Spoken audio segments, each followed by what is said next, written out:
Okay. Good morning. I don't think I can talk that fast, but I'm going to try. I know some of you, and I haven't met some of you. So, and I'm not sure who was here at the last meeting, but I'm Virginia Castro, and I'm the president of the Auraria Historical Advocacy Council. Our membership is mostly displaced Aurarians.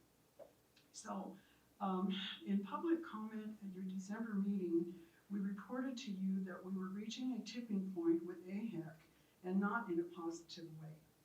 To date, there has been no response from AHEC to even inquire what might be our issues. Since we are volunteers spending many hours on our goals to educate the campus community about Auraria's history, support the displaced Aurarian scholars, honor and memorialize the hundreds of families removed from the site to make way for the campus, we welcomed when AHEC staff was hired to work with us on implementing our goals. Instead, we have been made aware that this staff, new on the scene and not Denver native, is being introduced as representing the displaced Aurarians at important venues on the campus and possibly elsewhere, and impacting them without their knowledge or permission. We know staffs are hired to fulfill job descriptions created by their employer. Thus, we can only surmise he is doing his job. Unfortunately, implementing displaced Aurarian goals without them is resonating within theirs and the larger community. The tipping point has been reached, and I want you to introduce you to our displaced Aurarians and community supporters, and raise your hands. And I appreciate you all being here to show your support. So I thank you. Thank you, Virginia. Good morning. I am with El Seminario Media. I didn't know I was going to speak this morning, but been following this history of Auraria for decades now. El Seminario has been here for 34 years, and it seems that we're always at this point of trying to get some communication going and understanding of our community. So again, I'm here as media today to cover this and to hopefully get some answers to the questions that many of us have here today. And as always, I'm always open for communication, conversation, so please reach out to me. Thank you. Good morning. I was here in December, and some of you might have remembered me. I can talk that fast, but nobody will understand what I'm saying.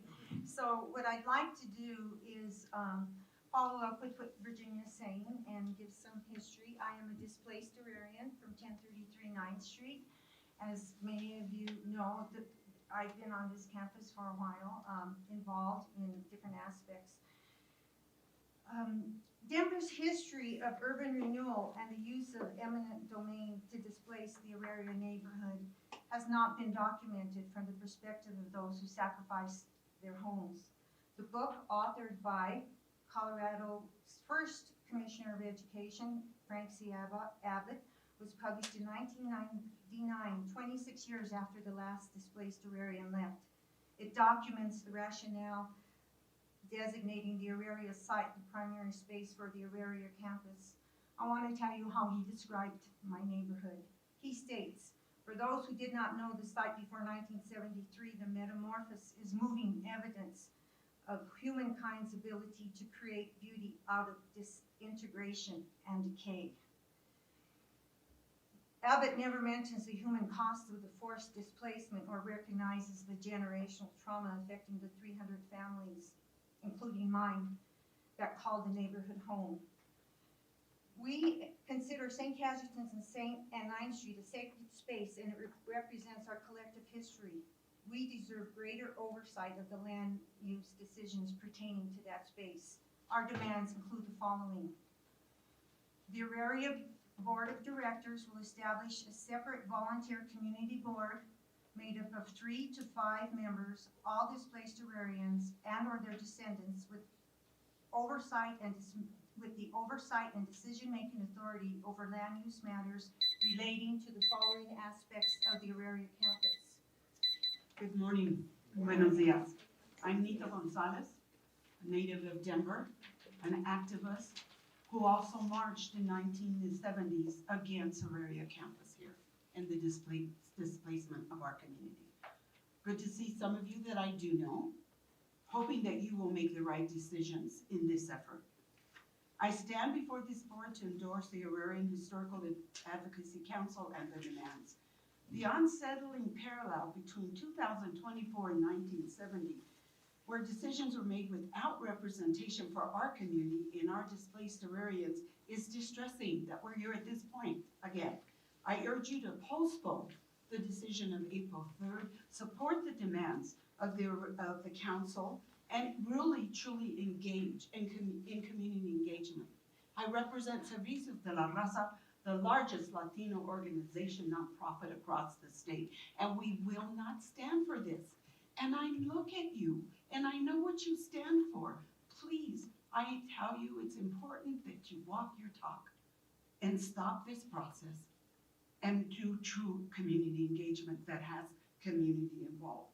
And I hope that we can work in partnership to make this work for all our communities, and definitely for the largest community that also uses this campus, Ms. Walker, Latinos.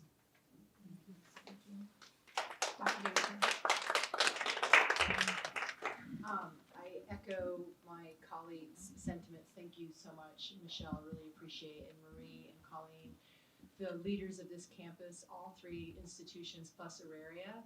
We look forward to working with you. I am grateful that you all showed up today as a follow-on to the December meeting. And I also want to say thank you to Carl for requesting that we delay the approval of this plan until at least May. We have obviously a lot of work to do, and I look forward to working with you for the future of this campus, especially for our students, as you point out, most of whom are Latino, and so many of whom are descendants of the Aurarian community. And it's why we're here, to serve those students, and putting their needs first is my hope. So thank you so much for being here today, and look forward to reading your proposal. Thank you. Thank you. Thank you.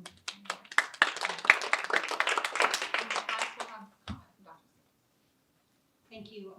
Really just want to echo the words of my colleagues in thanking all of you for being here.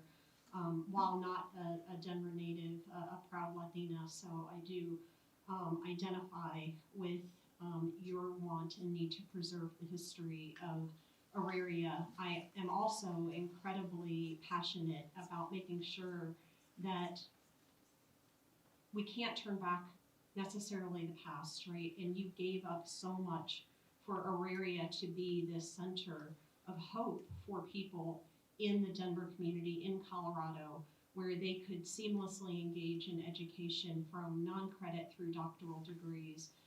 So not only do I hope that we are able to continue to work together to preserve the memory and the history of so much that was given up by the Aurarian people, but that we can continue to work together as leaders of these institutions to truly lean into and live the original vision and mission of this Auraria campus to be transformative in the lives of the people here in our Denver community and throughout the state of Colorado. So I truly appreciate that you took the time to be here, that you continue to engage with our 3 institutions and with AHEC, and hope that we can continue to move forward, knowing that the hurt, the pain, the generational wealth that was given up by losing homes and businesses can hopefully be acknowledged, repaired, and we can truly live into why this higher education complex was conceived of in the first place. So thank you. Thank you. Thank you all for your comments, and with no other action, we are